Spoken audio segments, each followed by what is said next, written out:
Hola, soy Nicky Cantar y esto es Sobran los Motivos.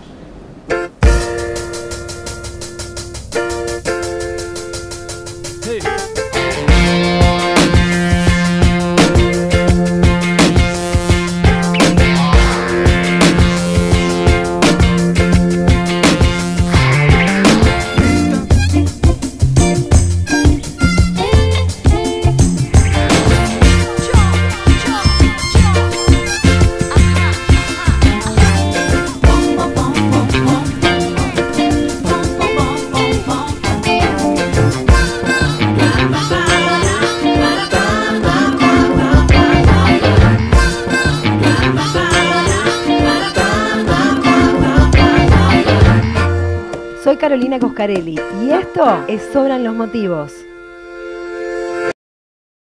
Bueno, Nicky, ya está, te digo Nicky entonces, sí, todo el totalmente. mundo te dice Nicky. Exacto. Y creo que desde que sos bebé, que eras bebé. Apenas nací. Claro, y tiene que ver con alguien, eras parecido a alguien. Un tío se le ocurrió que era parecido a Nikita Khrushchev, que era el premier soviético cuando yo nací, y fue Nikita por unos pocos meses o los primeros 2 años y después se acortó. Claro, porque aparte Nikita es como que acá da como... Sí, yo mujer. le agradezco a mi mamá que lo haya cortado, porque el Nikita ruso es un significado, acá tendríamos que explicarlo. Exactamente. Bueno, y Albor también, porque es un nombre que uno lo asociamos con los albores, ¿no? ¿Tiene que ver con eso? Sí, tal cual, porque en realidad, en mi caso es heredado. Ese mismo tío que me puso... Se llamaba Albor. Era Albor. Ajá. Y que él, bueno, nació en la década del 20 y el primer hijo de mi abuelo materno, y era que por entonces él y su hermano tenían una militancia anarquista, así que seguramente tiene que ver por ese lado el origen del nombre de mi tío. En el caso mío fue exclusivamente familiar. Y hablabas de anarquismo, pero en realidad me parece que los últimos tiempos, o mejor dicho, los tiempos de crecimiento tuyos tuvieron más que ver con el radicalismo, ¿verdad? Sí, sí, absolutamente.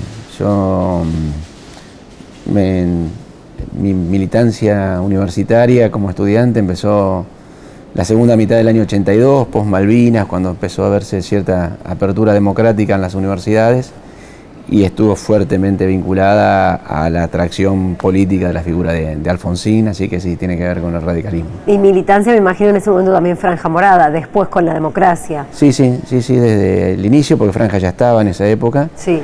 Entonces siempre recuerdo que mi primera participación así pública fue una asamblea en la Facultad de Derecho de la Universidad Litoral, octubre o mediado de noviembre del año 82.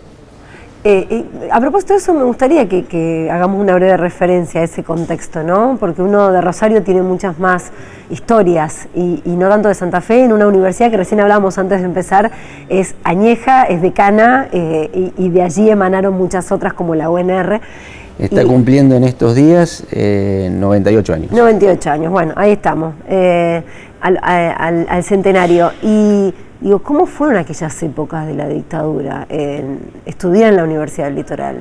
Sí, bueno, yo las viví todas porque ingresé a la universidad sobre los fines de los 70 y bueno, y me recibí a fines de los 80. Entonces, todo el periodo previo desde el ingreso, que era restringido, que teníamos más de 1000 chicos peleando por un lugarcito para poder ingresar a la facultad, sí. El arancel, la primera época esa que te comentaba del 82, fines del 82, toda una fuerte movida estudiantil para la gratuidad de la educación. Entonces había unas urnas donde íbamos y simbólicamente tirábamos las chequeras, que eran con las que pagábamos mensualmente los aranceles universitarios. Y de golpe una explosión, porque pasó una gran masividad, ¿no? Recuerdo claramente en mi facultad, 300 personas era el cupo y pasaron... ¿Para derecho? Para derecho era 300. Y entramos al año siguiente, después del 84, que ya se liberó el ingreso, más de 1000 largos, ¿no? Entonces, bueno... Y con todas esas expectativas y esas ganas de vivir en democracia, de vivir en libertad, después de lo duro que había sido la dictadura es realmente un recuerdo imborrable, ¿no? Niki, y ahí te quedaste, Sí, te quedaste decano y yo rector. digo que viví holgadamente más de la mitad de mi vida, y tengo 56 años, en esa manzana, porque la Facultad de Ciencias Jurídicas y Sociales está en la mitad de la manzana lindante al rectorado de la universidad. Entonces, sí, estuve, después de la militancia estudiantil, me recibí abogado, tuve un tiempo trabajando en la profesión, después concursé como docente 3 veces, primero como auxiliar, después como adjunto y finalmente como profesor titular de Derecho del Trabajo. Y después, bueno, la gestión universitaria, fui secretario de Bienestar Universitario, después secretario de posgrado en mi facultad, decano de la Facultad de Ciencias Jurídicas y Sociales y después 8 años rector de la universidad, hasta que el 10 de diciembre del 2015 tuve el orgullo de ser uno de los colaboradores de Mauricio Macri ¿Cómo en el llega Ministerio de Educación. Cambiemos justamente a tu vida?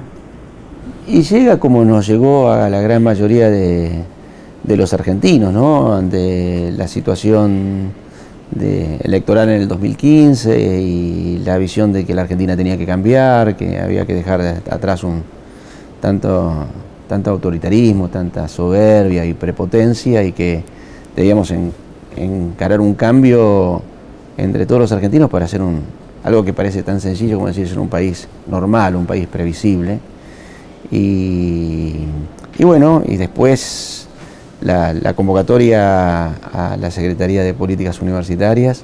Yo había sido presidente del CIN, del Consejo de Rectores de las Universidades Públicas, como lo fue el anterior rector también de la Universidad de Rosario, Darío Mayorana, más o menos continuamos en algunos periodos con Darío, y bueno, y tenía un respaldo muy fuerte por un lado del radicalismo, como parte integrante de Cambiemos, y fundamentalmente también del grupo de rectores afines, lo que nos llamábamos el grupo de rectores reformistas.